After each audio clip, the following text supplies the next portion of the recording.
Hello, ഇന്ന് നമുക്ക് variety ആയിട്ടുള്ള ഒരു റെസിപ്പി തയ്യാറാക്കാം. ഇത് ഒരു ഫ്രൂട്ട് സലാഡും ഫലൂദയും എങ്ങനെ വേണമെങ്കിലും ഇതിനെ പറയാം. അതിൽ എല്ലാം മിക്സ് ചെയ്തിട്ടുള്ള ഒരു ടേസ്റ്റാണ് ഇതിനുള്ളത്. നല്ല ടേസ്റ്റി ആയിട്ടുള്ള ഒരു റെസിപ്പിയാണ്. അപ്പോൾ എല്ലാവരും ഒന്ന് ട്രൈ ചെയ്ത് നോക്കണം.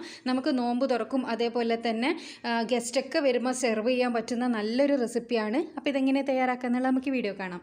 ആദ്യം തന്നെ ഈ ഒരു മിക്സിയുടെ ജാറിലേക്ക് ഞാൻ ഒരു അരക്കപ്പ് അണ്ടിപ്പരിപ്പും അതേപോലെ തന്നെ അരക്കപ്പ് ബദവും കൂടി ഒന്ന് പൊടിച്ചെടുക്കുന്നുണ്ട്. ഈ ഒരു സമയത്ത് നിങ്ങൾക്ക് 2 ഏലക്കായ് വേണമെങ്കിൽ ഇട്ട് കൊടുക്കാം കേട്ടോ. ഇത് നന്നായി ഒന്ന് പൊടിച്ചെടുത്ത് കൊണ്ടുവരാം. നട്ട്സെല്ലാം ഞാൻ പൊടിച്ചെടുത്തിട്ടുണ്ട്, നമുക്ക് മാറ്റി വെക്കാം. അപ്പോൾ ഇനി ഒരു പാത്രത്തിലേക്ക് നമുക്ക് 2.5 കപ്പ് പാൽ ഒഴിച്ച് കൊടുക്കണം. അപ്പോൾ 2 കപ്പ് ഒഴിച്ചിട്ടുണ്ട്. 1 കപ്പ് പാല് മാറ്റി വെച്ചതിന് ശേഷം ഇതിലേക്ക് 2 ടേബിൾ സ്പൂണോളം കോൺഫ്ലവർ ആഡ് ചെയ്തൊന്ന് മിക്സ് ചെയ്ത് കൊടുക്കുക. നമ്മൾ ഡയറക്റ്റ് കോൺഫ്ലവർ ഇത്രയും പാലിൽ ഇട്ട് കൊടുത്താലേ നമുക്ക് കലക്കിയെടുക്കാൻ ബുദ്ധിമുട്ടായിരിക്കും. കട്ടയില്ലാണ്ട് കലക്കിയെടുക്കാൻ ഈസി ഇങ്ങനെയാണ്. അപ്പോൾ ഞാൻ നന്നായി ഒന്ന് കലക്കിയെടുത്തിട്ടുണ്ട്. ഇനി നമുക്കിത് ഈ പാലിലേക്ക് ഒഴിച്ച് കൊടുത്തിട്ടൊന്ന് മിക്സ് ചെയ്തെടുക്കണം. സാധാരണ നമ്മൾ ഫ്രൂട്ട് സലാഡെല്ലാം ഉണ്ടാക്കിയെടുക്കുന്ന നേരം കുറുക്കിയെടുക്കുന്ന പോലെ അധികം ഒന്നും കുറുക്കണ്ട. ഇതിലേക്ക് ആവശ്യത്തിനുള്ള പഞ്ചസാര ഇപ്പം ഞാൻ ആഡ് ചെയ്ത് കൊടുത്തിട്ടുണ്ട്. ഞാൻ ഏകദേശം 1 കപ്പ് പഞ്ചസാര ആഡ് ചെയ്ത് കൊടുത്തിട്ടുണ്ട്. നിങ്ങളുടെ മധുരത്തിനനുസരിച്ചിട്ട് നിങ്ങൾ പഞ്ചസാര ഇട്ട് കൊടുക്കുക. ഇനി ഇതിലേക്ക് ഞാൻ 1/2 ടീസ്പൂണോളം വാനില എസൻസ് ആഡ് ചെയ്ത് കൊടുക്കുന്നുണ്ട്. പിന്നെ നിങ്ങളുടെ അടുത്ത് അതായത് കണ്ടൻസ് മിൽക്ക് ഉണ്ടെങ്കിൽ നിങ്ങൾക്ക് കണ്ടൻസ് മിൽക്ക് യൂസ് ചെയ്യാം കേട്ടോ. പഞ്ചസാരൻ്റെ സ്ഥാനത്ത് അതാകുമ്പോൾ കുറച്ചും കൂടി ടേസ്റ്റി ആയിരിക്കും. ഇനി ഞാൻ ഇതിലേക്ക് 1 കപ്പ് വറുത്ത സേമിയ ആഡ് ചെയ്ത് കൊടുക്കുന്നുണ്ട്. നിങ്ങളുടെ അടുത്ത് വറുക്കാത്ത സേമിയ ഉള്ളതെങ്കിൽ നിങ്ങൾ ഒന്ന് വറുത്തെടുക്കുക. പിന്നെ എൻ്റെ അടുത്തുള്ള ഈ ഒരു സേമിയ ഇത് പെട്ടെന്ന് വെന്ത് കിട്ടുന്ന ടൈപ്പ് സേമിയാണ്. അത് ഏകദേശം ഈ പാല് ജസ്റ്റ് ഒന്ന് കുറുകുന്ന സമയത്ത് തന്നെ നമ്മുടെ ഇതും ഒന്ന് വെന്ത് കിട്ടും. ആ ഒരു രീതിക്കുള്ള സേമിയാണ്. നിങ്ങളുടെ അടുത്തുള്ള സേമിയം കുറച്ച് വേവുള്ള സേമിയ ആണെന്നുണ്ടെങ്കിൽ നിങ്ങൾ വറുത്ത് വേവിച്ചതിന് ശേഷം ഇതിലേക്ക് ആഡ് ചെയ്ത് കൊടുത്താലും മതി. ഇനി നമ്മൾ നേരത്തെ പൊടിച്ച് മാറ്റി വെച്ച ആ ഒരു നട്ട്സിൻ്റെ പൗഡർ ഇതിലേക്ക് ആഡ് ചെയ്ത് കൊടുക്കാം. പൗഡർ ആഡ് ചെയ്ത് കൊടുത്തതിന് ശേഷം നന്നായിട്ടൊന്ന് മിക്സ് ചെയ്തെടുക്കാം. ഇപ്പോൾ ഇതിന് നല്ലൊരു ടേസ്റ്റ് വന്നിട്ടുണ്ടാകും കേട്ടോ. നിങ്ങൾ ഏലക്കായ ഇടുന്നുണ്ടെങ്കിൽ കുറച്ചും കൂടി ടേസ്റ്റി ആയിരിക്കും. ഞാൻ ഏലക്കായ ഇട്ടിട്ടില്ല. അപ്പോൾ ഏലക്കായൻ്റെ ഫ്ലേവർ ഇഷ്ടമുള്ളവർ ഏലക്കായും കൂടി ഇട്ടിട്ട് തയ്യാറാക്കുക. അപ്പോൾ ഇതാ ഈ ഒരു പരുവാകുന്ന സമയത്ത് നമുക്ക് തീ ഓഫ് ചെയ്യാം. മീഡിയം ടു ലോ ഫ്ലെയിമിൽ ഇട്ടിട്ടാണ് കേട്ടോ ഞാനിത് തയ്യാറാക്കി എടുത്തിട്ടുള്ളത്.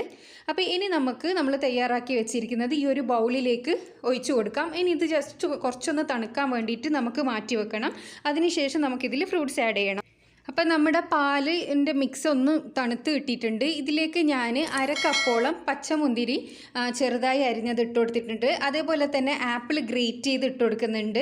പിന്നെ ഞാൻ ഇതിലേക്ക് ആഡ് ചെയ്ത് കൊടുക്കുന്നത് കുറച്ച് കോൺഫ്ലെക്സ് ആണ്. കോൺഫ്ലെക്സ് നിങ്ങളുടെ അടുത്ത് ഉണ്ടെന്നുണ്ടെങ്കിൽ മാത്രം നിങ്ങൾ ഇട്ടാൽ മതി.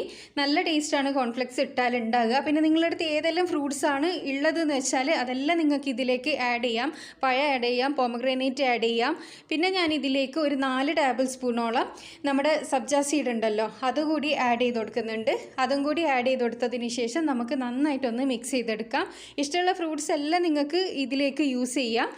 നല്ല ടേസ്റ്റാണ്. നമ്മൾ ഫ്രൂട്ട് സലാഡിന് യൂസ് ചെയ്യുന്ന ഏതെല്ലാം ഫ്രൂട്ട്സ് ഉണ്ടോ അതെല്ലാം ഇതിലേക്ക് നമുക്ക് യൂസ് ചെയ്യാൻ പറ്റും. അപ്പോൾ ഇതെല്ലാം കൂടിയിട്ട് നന്നായി മിക്സ് ചെയ്തെടുത്തതിന് ശേഷം നമ്മൾ ഇതൊന്ന് തണുപ്പിക്കാൻ വേണ്ടിയിട്ട് ഫ്രിഡ്ജിൽ വെക്കുക.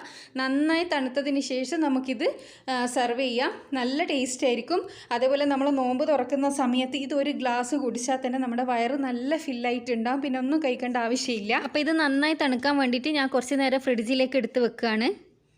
ഏകദേശം ഒരു 8 മണിക്കൂർ ഞാൻ ഫ്രിഡ്ജിൽ വെച്ചതിന് ശേഷം പുറത്തേക്ക് എടുത്തതാണിത്.